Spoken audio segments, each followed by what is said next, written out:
নেত্রকোনার ৫টি আসনের মধ্যে ৪টিতে বিএনপি জিতলেও হেরেছে একটিতে। জামায়াতের মাসুম মোস্তফার সাথে হাড্ডাহাড্ডি লড়াইয়ে মাত্র ৩,২০০ ভোটে হেরেছেন বিএনপির আবু তাহের তালুকদার।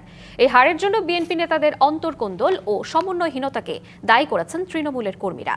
বিএনপি প্রার্থী বলছেন, ষড়যন্ত্র করে তাকে হারানো হয়েছে। পূর্বধলা উপজেলা নিয়ে নেত্রকোনা ৫ আসন। এ যাবৎ আসনটি ছিল জাতীয় পার্টি ও আওয়ামী লীগের দখলে। এবারে আসনে অবস্থান শক্ত করার সুযোগ ছিল বিএনপির, তবে জামায়াতের মাসুম মোস্তফার কাছে হেরে যান বিএনপির আবু তাহের তালুকদার।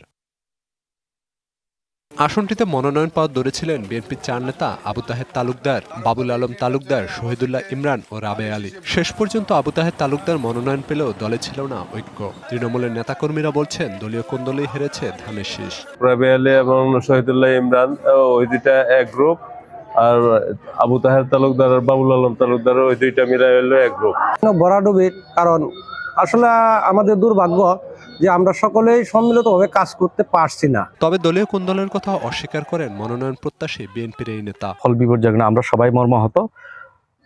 আসলে আমরা ঐক্যবদ্ধভাবে কাজ করেছি, আমাদের কিছু ভুলভ্রান্তির কারণে হয়তো আমাদের এই বিপর্যয়টি হয়েছে, তা আমরা এটা কাটিয়ে ওঠার চেষ্টা করবো। হারের জন্য ভোট কারচুপিকে দায়ী করেছেন বিএনপি প্রার্থী আবু তাহের তালুকদার। কালার এক্সপার্ট এবং মাইল্ড অন হ্যান্ডস টেকনোলজি সমৃদ্ধ অরিক্স অ্যাডভান্স ডিটারজেন্ট পাউডার আপনার লন্ড্রি এক্সপার্ট।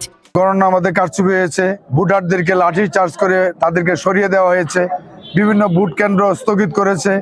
তা আমার বিশ্বাস যে আমরা যদি আবার পুরোনো ভোট গণনা হয়, সুনিশ্চিত আমাদের বিজয় ইনশাল্লাহ। জামায়াত প্রার্থী বলছেন, জনগণের সমর্থনে তিনি নির্বাচিত হয়েছেন। ভালোবাসা এবং তাদের সমর্থন অব্যাহত আছে।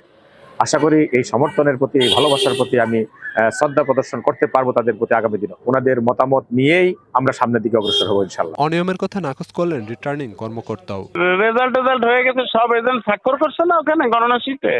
জি, ঠিক আছে। আর ওই সব কটাই ওরকম ওই গণভোট অনেকেই নষ্ট করে ফেলছে আর কি, তারা কিছু করে নাই। স্থানীয়রা বলছেন, দলীয় ঐক্য তৃণমূলের আস্থা ফেরাতে না পারলে আগামীতে এই আসনে চ্যালেঞ্জের মুখে পড়বে বিএনপি। DBC news desk.